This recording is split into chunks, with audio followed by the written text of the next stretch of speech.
for the star story, hopefully by this time I don't need to put a disclaimer that I'm making this shit up based on what I'm seeing, and that it is not science, it is art, but it seems to be valuable to some people. December the 12th, the new moon. Pulling up the chart, feeling what's going on in my body.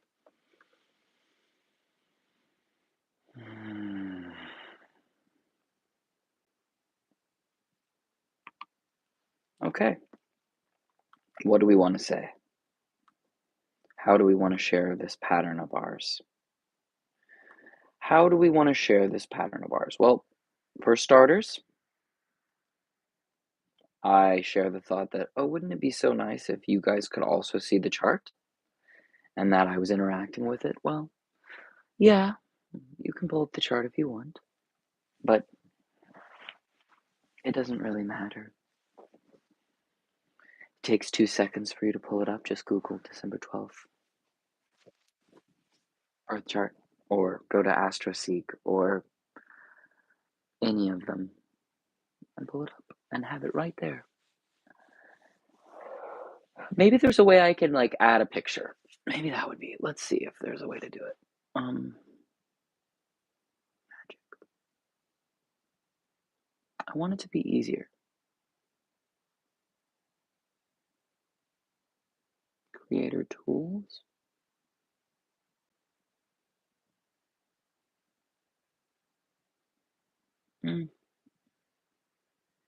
Yeah, it's not quite like Zoom or something where you're like sharing your screen a little bit, I don't think.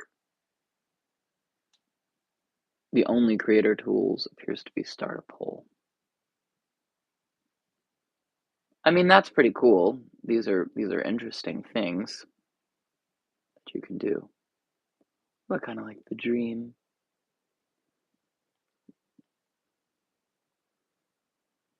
Options. I don't know what filters the right one for me. I don't know. Anyways, we'll leave it on this one. Pop, pop, pop. Yeah. We'll try to turn it this way and see if it gives us a new option. No, it's locked. It's locked. Why is it locked? I don't know. I guess YouTube wants to be able to know it's a this video or a that video. But the sun is in Sag, conjunct the moon. So we take a moment to meditate on the sun, to send our consciousness to the sun, to think about this eruption, this powerful, fiery eruption. A very steady flame that powers not just life on this planet because of the light and the heat that the plants need to grow and all of that, but also the thing that holds us within its orbit. Not so close that we are completely consumed by it, but close enough. It's just a very delicate, but stable situation. And it is in Sagittarius. Sagittarius is the essentially zodiacal sign that is, in my mind, most associated with like lucky, sort of fortuitous. Fortuitous? Is that the word? Fortuitous?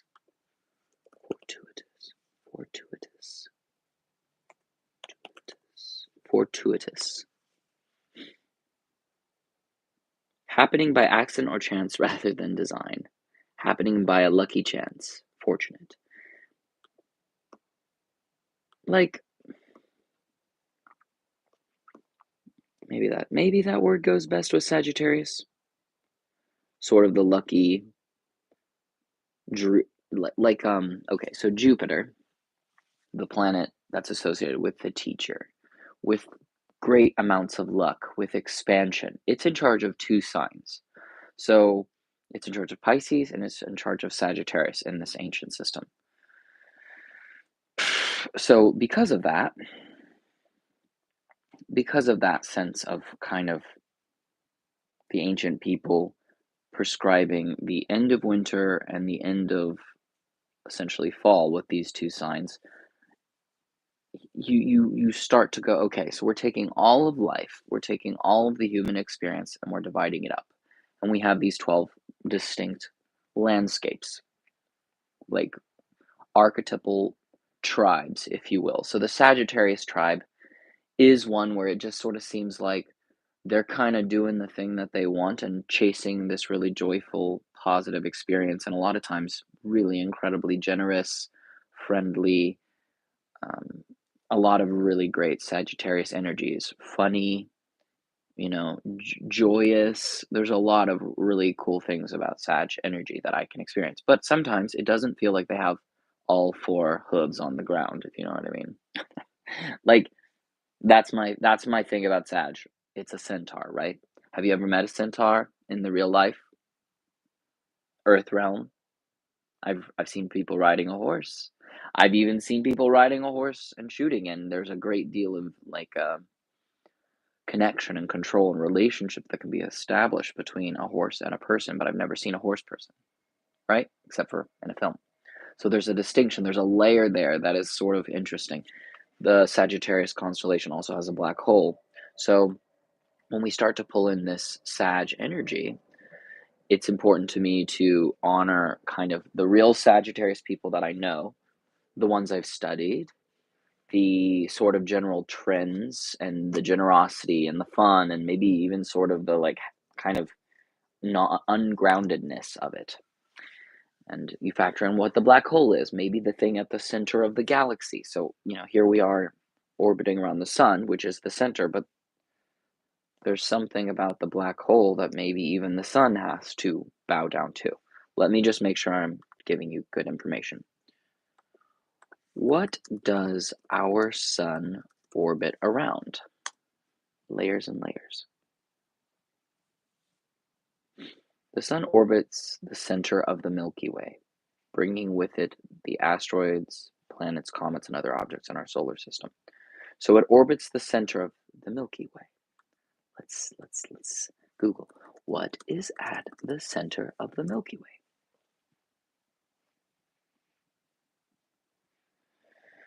The galactic center is the rotational center, the barycenter of the Milky Way galaxy. Its central massive object is a supermassive black hole about 4 million solar masses, which is called Sagittarius A. So I think what I said to you was relatively backed by data. Um, Sagittarius A. Yeah. So, like, what degree of the tropical zodiac would it be located at? So, what degree of the tropical zodiac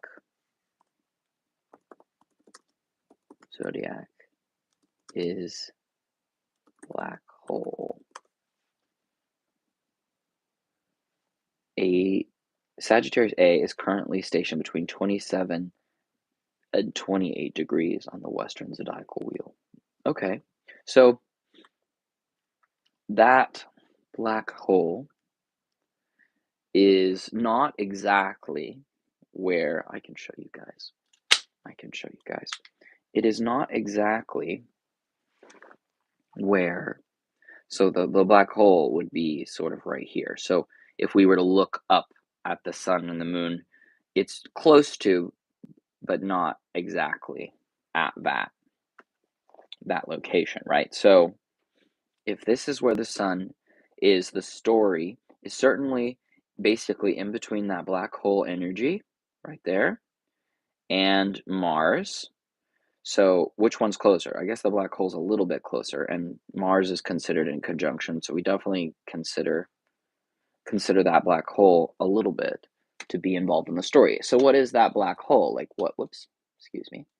What does the black hole represent? And if that energy wants to play into the story, what is it? It's this force that appears to not allow anything to escape, not even light. Like, talk about pulling things intensely into its folds. It's like, it's a very powerful thing. So in order to kind of tell the whole story that I think the chart wants to tell, we started with that sun. We started talking about just that, the biggest, brightest, most obvious, powerful thing. Like, here we are lit up. You can see me. Hello, light. The ruler of Sagittarius, where that sun and moon conjunction is happening, is Jupiter. Where is Jupiter? Jupiter is in Taurus. Bang! The bull. So, where is that Jupiter located? It's a retrograde Jupiter, about 6 degrees.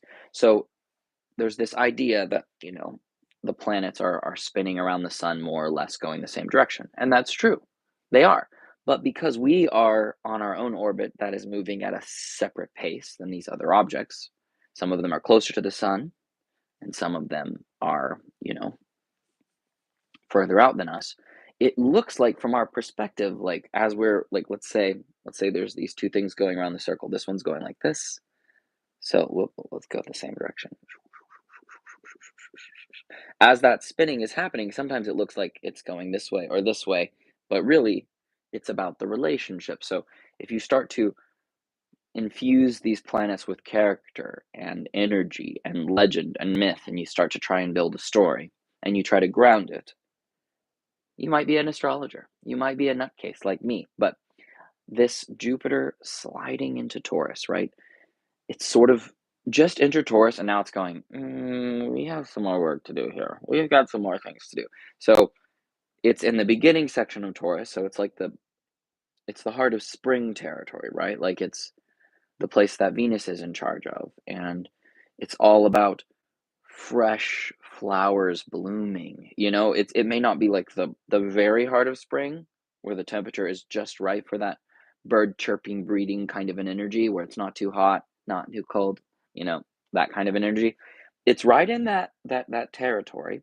It's very very much interested in comfort, but since it's Jupiter, it wants to bless you. It wants to give you more comfort. It wants to give you more wisdom to integrate with, more lessons, more teachings, more blessings. And because it's retrograde, to me, the energy is sort of like I have a little more work to do here. I have more good that I want to focus on in this specific region. So for me, Jupiter's hanging out kind of near my moon. So it's my body and my Venus. They're located there. So my emotions, my feminine side, pretty much the two most feminine forces in my chart are right there together, merging. And Jupiter's sort of near them, again, within a few bands, and it's sort of looking back. And now I can try and apply that to my own life, or I can try to do what I'm doing here, which is a more general thing, how each person is affected. So, this Jupiter in Taurus. This Jupiter in Taurus wants to bring blessings and goodness to the practical routines, the day to day, the time tested, that kind of thing. It's very immediate. It's very embodied, physical, earthy. It's the slowest, steadiest Earth sign, right? It's the one that's the most, I would say, timeless of all of them, right? It's maybe Capricorn is pretty time oriented too. I mean, all the Earth signs are. They're all very grounded in the physical, but like this one is the one that hasn't changed very much because you still got to eat. You still got to like do the hygiene stuff. You still got to keep the basics for a pleasant experience. Like like a good meal 20,000 years ago, still a good meal, whereas like the Capricorn side of like what society says is appropriate and what's achievable, to me that has a lot more flux. Like what was expected and what is standardized and what you should achieve now versus then is very different. Like, but the most basic fundamental thing hasn't changed. So there's a simplicity to this Jupiter. There's a basicness, maybe even like the actual bull just eating grass, just chewing, very simple, very animal kind of significations here. Um the cow's venerated in the East for sure for providing life, but, we factory farm them and we torture their babies and, like, I mean, we're on this planet. I'm trying to, like, bring forth the wisdom. So anyways, that Jupiter is in charge of that Jupiter is in charge of Sagittarius, right? And it's in Taurus, and we've discussed that Venus is the ruler of that. And Venus, if you'll look, is exactly opposite. So this Jupiter is opposed. So the ruler is essentially in the opposite side of the zodiac in one of its least favorite places to be, Scorpio. Oh dear. Oh dear. So that Venus in Scorpio is basically loves by being intensely independent, loves by being intensely sexual, loves by being calculating, manipulative, avoidant, maybe even, and isolated. Because again, Scorpio it is not the cuddliest of the significations in the zodiac, right? It is a literal scorpion.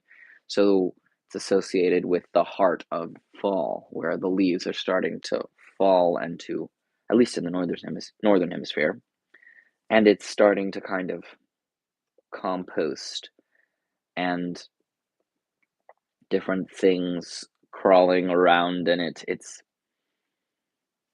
it may not be winter cold, but it's an oozing kind of an energy. It's damp and rotting a little bit, but also all of that stuff is what makes it possible for like the cycle to begin again. It is sort of that necessary cycle. So when you love that sort of kind of oozing intensity, right? If that's how you love, I would say it's not the standard way of loving. A Venus, the goddess of love, she doesn't want to cause problems. She wants to connect deeply. She's in charge of Libra and Taurus, right? So she's in charge of like the natural, organic, tasty, sensual, and also the visual, mathematical, symmetrical, balanced, appropriate, like social side. So she also, like Jupiter, is in charge of two territories. She's in Mars's territory. So again, love and war, like Scorpio is a more intense, transformative war, aggression kind of an energy. So since Venus is there, she's not in one of her natural places. She's just left Libra. That's at the time of this recording. She's in Libra now, so she's a little more happy. But as it's moving into Scorpio, it's going to be just a little bit more intense, a little more aggressive. The love will have a little bit more of that kind of like Romeo and Juliet type flavor, where it's like a little darker, a little more like ill-fated, if the but not any less intense. It's like I would say Venus in Pisces is more like a Titanic kind of a story. But I mean,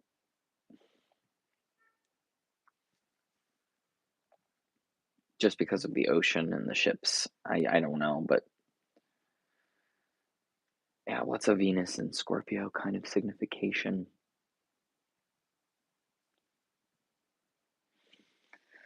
Maybe like Neo and Trinity, their love story is a bit more like that. Something a little more violent, a little more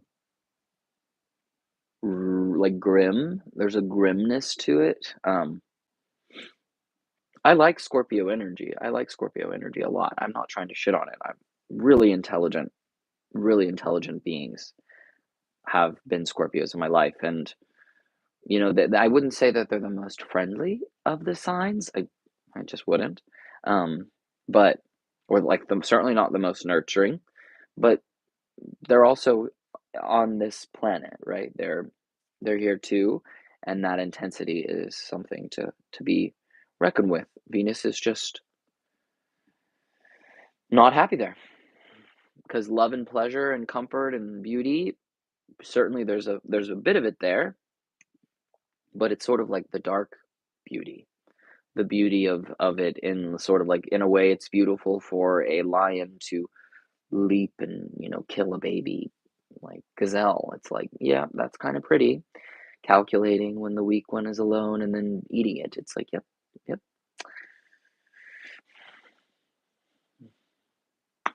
Um, yeah, it's a hunt. It's a bit of a hunt. And it's a bit of a prowl, but I wouldn't say it's not like a Venus in Aries or a Venus in Leo kind of a hunt. It's a little more behind the scenes. So, what's ruling over Scorpio? So, just to remember, we have Sun in Sag ruled over by Jupiter and Taurus, ruled over by Venus and Scorpio, ruled over by Mars back in Sagittarius, sort of more or less conjoined.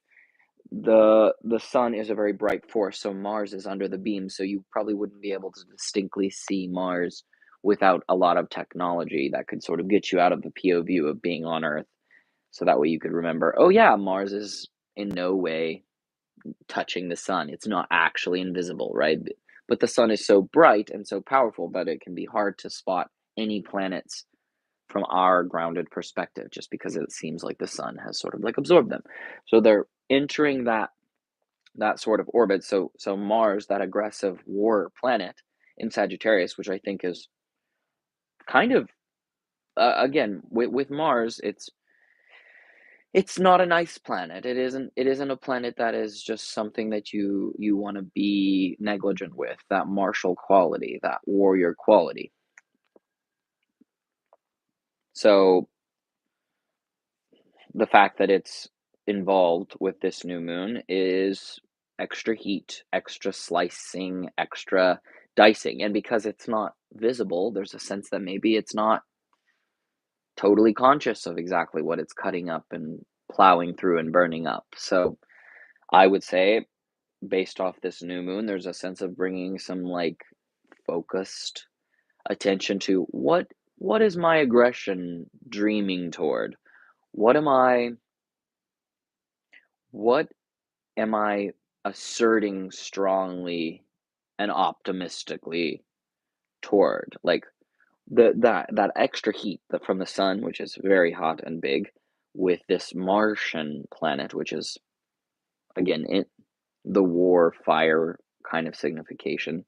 Um, the red hotness. I mean, we know that Mars is a desert, so like it's a little scorched. Like compare, there's not a lot of water on the planet, if there is any at all. Um, I think that there's still some debate whether that's the case. I don't know. Let's look it up. Let's look it up. Okay. Is there water on Mars? I think there's Mars is rich in minerals that formed in water and in some cases still hold water. These aptly named hydrated minerals can be found around the planet, as shown in maps made using from data. Yeah, but it's certainly not water like we have on the blue and green planet of Earth. But yeah, so again, Earth is always opposite to wherever the sun is, right? If you see the sun, just go the exact opposite direction. If you see Venus, just go the exact opposite direction. If any of them, any of the things wandering around, if you just remember that you're standing looking up at them, you're on Earth. It's you. So, um, all the planets, all the planets point back to this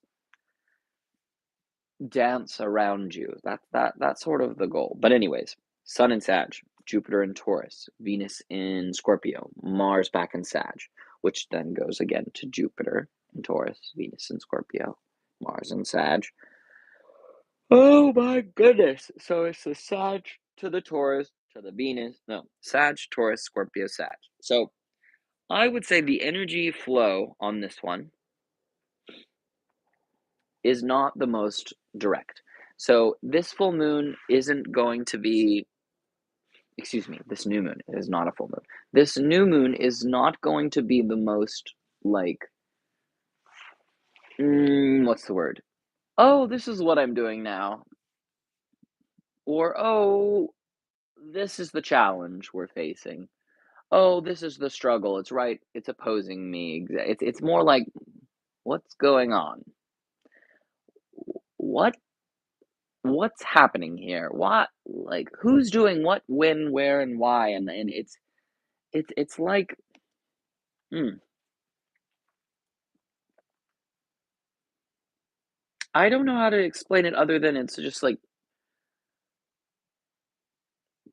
things kind of doing their own thing and not cooperating the best. Like, a lack of cooperation seems to be a signature of this new moon. So it's like, if we use the new moon as a guide to inspire, when it comes to the Sagittarius part of your chart, when it comes to the specific region, how how can this dreamy, optimistic, adventure-seeking, pleasant, dispensing, curious explorer, impassioned liver, how can it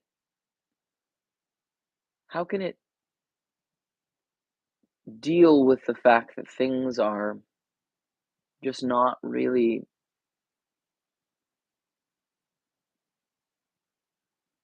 connecting? Like, they're really not, you're not seeing each other. You're not It's interesting because so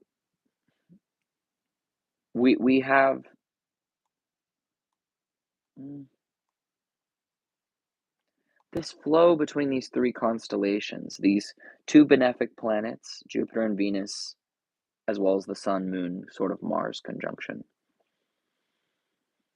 Mostly just the Sun and the Moon. Obviously, Mars is just hanging out, but definitely has a say. It's like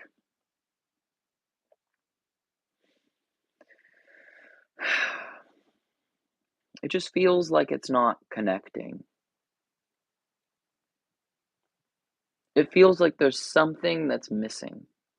Some sort of like missed connections sort of an energy.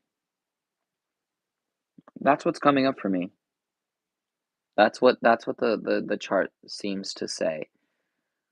So what emotion accompanies that for you? What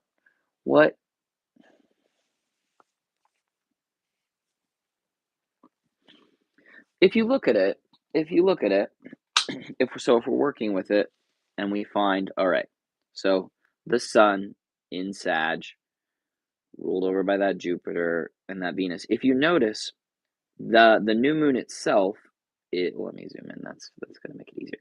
Yes. So the new moon area there is being squared into Neptune, right? So there's that tension between the most distant planet in our zodiac, Neptune, wi- and then we've got a little sextile from a dwarf planet kind of weighing in there. But like that intensity, that conflict, substance abuse, um, like humanity, the dream of humanity and service and connection and all of it, certainly kind of causing a little rift, muddying, I would say actually more like clouding up the dream. Like this is very Tauresian, right? Jupiter in charge of Pisces and Sag. Like, so this planet is in charge of those two. It's so both of those are going here, and that one bows down to that one, which goes back. So I mean, this is absolutely, I would say, the clustery point. New moons are like that anyways, but just because of the fact that Mars is ruled there, there's just a lot of energy coming to this point. For me, it's my ancestry. For me, it's my lineage, where I come from. Um, and it has that dreamy flavor. For you, I don't know where Sagittarius is pointing in your chart, but it's like, oof. Yeah, there's definitely a little bit of kind of struggle that's happening with this escapist and or serving humanity intensely, being connected to the vastness, the most distant dreams and subconscious collective sort of vibrations, which is yeah, getting a little added like power trip and kind of subatomic. Mm, there's something going on, but it is pleasant. It's a there's like a very very very very distant deep thing going on below the surface that's wanting wanting kind of a more humanitarian dream of a success, I think is sort of how I'm working with that energy. That's what that one's meaning. And then from here it's sort of that's a lovely dream that is now kind of having to reckon with like the sort of garbage disposal of this. But like what's on the other side of that? Like what is on the other side of that black hole, y'all? I do not know. I do not know. What is on the other side of it? Oh, because of the missed messages. But anyways, if you saw those, there wasn't just that kind of square and sextile there. There was that other triangle with Venus, Jupiter, and Mercury. Mercury is grateful to be out of Sagittarius. No offense to Sag Mercury people. It's just a bit, it's just the dreams and the way that it experiences things. It's valid, it's equally valid, but it's not the messenger god, the trickster Loki. Like, I'm thinking of the film The Mask, like just that mad, wild, dreamy, funny, cheery, not ungrounded, non-specific. Like, if you think about Mercury as being in charge of Gemini and Virgo, like Virgo is a critic, Gemini is an explorer. So when you have Mercury in Sag, in in in some ways, it's helpful because it's that sort of optimistic dream that has to negotiate with Virgo's critical service to the now. That dreamy Mercury Sag sort of helps inspire us and helps us to get beyond the confines of everyday mundanity. So it's like it is a very helpful thing, but it's exactly opposed to like effective information exchange between two beings, like the twins, the chatting. Um, it's I don't think it's as serious of a problem as Mercury in Pisces. I don't think it is, but it's probably the second most struggling because that Pisces Mercury, I want to encounter people with it. They're disorganized generally, unless maybe Jupiter is really well situated and really really helping out. Like there's mitigating factors. There could be mutual reception. There's like so many different things. But Pisces, a lot of the times it's very sloppy and it's so global that it doesn't really. I'm not saying that it isn't universal and that it doesn't there isn't an audience for that Mercury. There isn't there messages are still explained, but just like so much is left out. So many messages are misconstrued, expectations and the little details which are more Gemini, Virgo kind of Mercury thing. Like it's the messenger god. It's the thinking idea sharer. I'm hesitant to call it your thoughts because that's maybe a little more moon-like given the rapidness of the thoughts. But Mercury is more of like commerce, exchange, messages. So when you factor in dreamy optimism, it's like negligence. It's things are missed. It's not grounded. Like that just seems to be my experience. Like it's just like it's hard. It's challenging to be so optimistic and hopeful in a world of commerce and tricking people and selling things and but it's just part of our society. But regardless, Mercury is escaping out of that dreamy territory that where things are getting lost and it's going into Capricorn. So it's more serious. that Capricorn Mercury is ruled over by Saturn in Pisces, which is ruled over by Jupiter, which is ruled over by Venus, and which is ruled over by Mars. And we're getting back into that thing, messages sort of just things not connecting, things just not really fitting in. Does that mean that it will never? Is there no way to make it work? I don't want to say that because my chart is riddled with the similar sort of missed messages. I am that. Like I am an embodiment of the in conjunction in many ways. My chart is that in conjunction is mitigated by a trine between Jupiter and the Sun. It's mitigated by mutual reception between the Sun and Jupiter. So certainly it's like if anybody is going to be able to solve that problem, to connect those two things that are not connecting, it's me. My chart basically says you're going to do it. You have to do it. So there is that message that's being relayed here. This one is probably not as optimistic as my birth chart. This one is more like I don't I don't know if there's much of a chance for it to like come together, if I'm being totally honest. But this Mercury in Capricorn, whoops, this in Capricorn, where did I put my headphones? I'll find it later. It is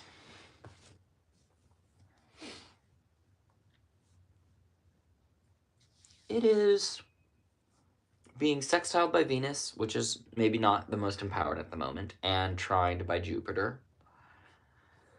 It just depends on where you stack the control. I'm just not incredibly impressed with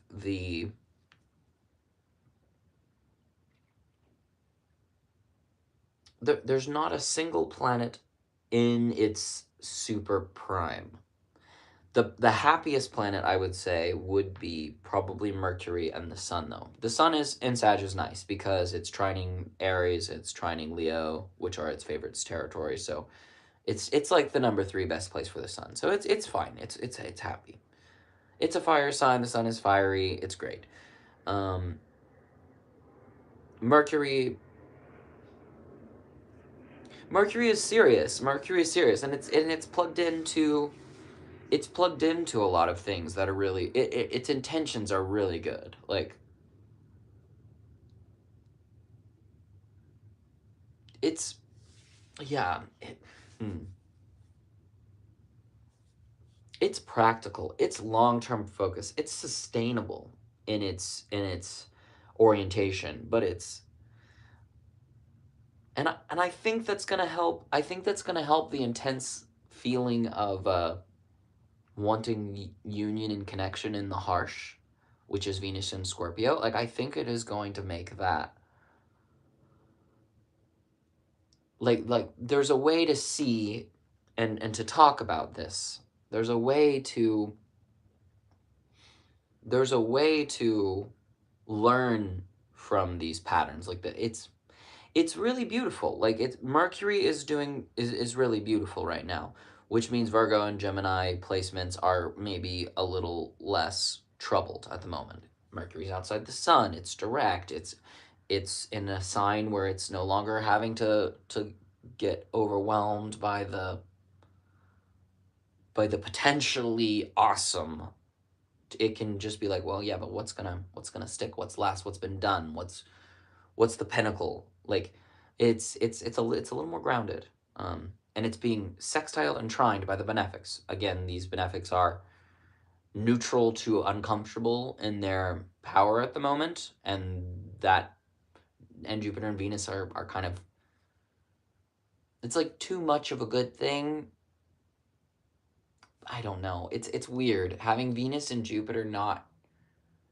I want to do this. I want to do this. It's like a choir where everyone wants the solo. It's like, no, no, that's not how this works. But I just I'm kind of feeling that everyone will be a millionaire. It's like, no, not in the current system. What if we just changed our value structure so that we ensured people had the best of the best. And if we couldn't provide for those people, we didn't bring them into the world. What needs to be done? What are the things that need support? Where is a young man needed? Where is a young woman needed? Where is a young they needed? You know what I mean? A man, a woman, a them. I don't know. A Z. I don't know what. Again, I want to be inclusive in my terminology. I want us all to have a place, however we choose to express. Whatever feels good, is natural, is not destructive to ourselves, to our environment. Of course, we want to work towards paradise. We just do. But if everybody has different ideas about that, and some of those ideas are destructive, and we don't hold people accountable, ugh, it's just a lot. Ugh, a stretch is nice. A stretch is nice. Okay, I think we talked about the chart. Grateful in a way that Uranus is not really too involved in this more close at home sun moon sort of energy. As a reminder, the sun and the moon never go retrograde. From our perspective, they never look back, they never hesitate. So they're the very most two close to home sources. You wake up every morning, there's the sun, and then the moon is sort of like I'm thinking about this, I'm having access to this, I'm doing this now, I'm not doing this now, I'm going in the cycle. Look at me, I'm invisible. Look at me, I'm invisible. Like it's the feminine, it's the mysterious, it's not the steady of the sun. To close, when things don't connect.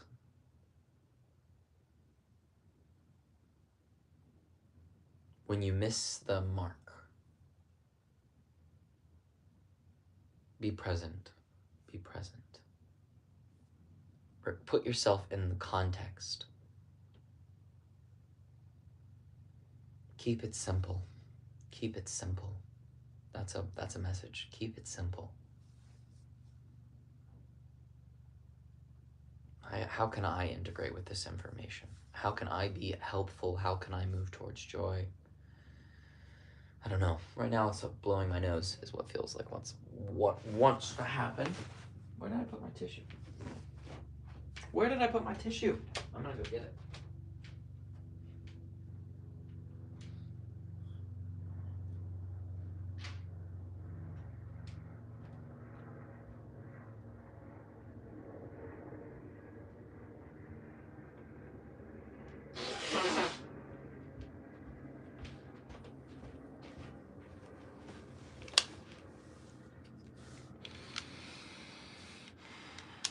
I just want massive, sweeping, good vibrations, you know? I guess that's where my prayer is. For peace, for beauty.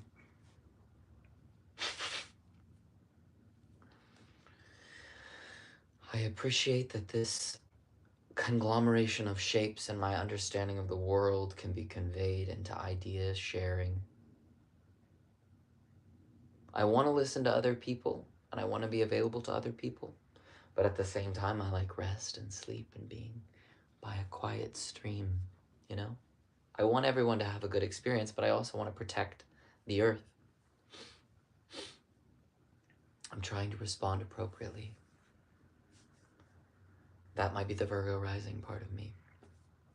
But I have to work it out with this Mercury and Aries. Virgo and Aries, they get an equal amount of light, which is interesting. That the time of year that's Aries, you get a little bit of that new spring light. The time of year that's Virgo, you get the same kind of amount, more or less, of that end of summer. It's interesting. So even those inconjunct signs, they have to find a way to negotiate.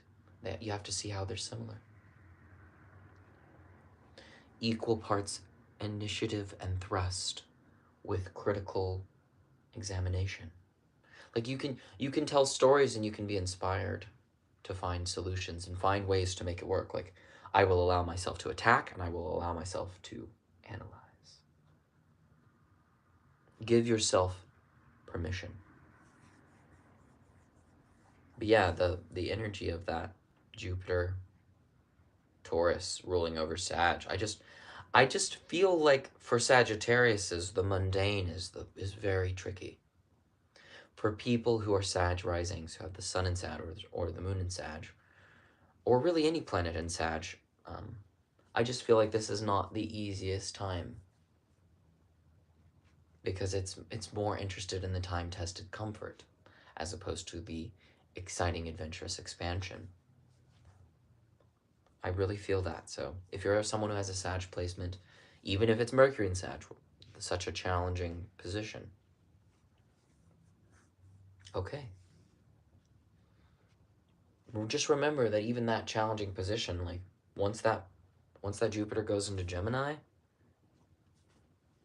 well, that's a whole new bag of worms. That's a whole new obstacle. But I do think it'll be more exciting, more all over the map. It's like something that's good for you might be bad for something or someone else. Like that's just how it seems to work. That's why I like this system, is because it doesn't allow it doesn't allow me to leave. It like brings me back, even if it is an imaginative exercise. But thank you for your time. I will try and find my voice. And I hope you will too. Love, light, and the snake's bite.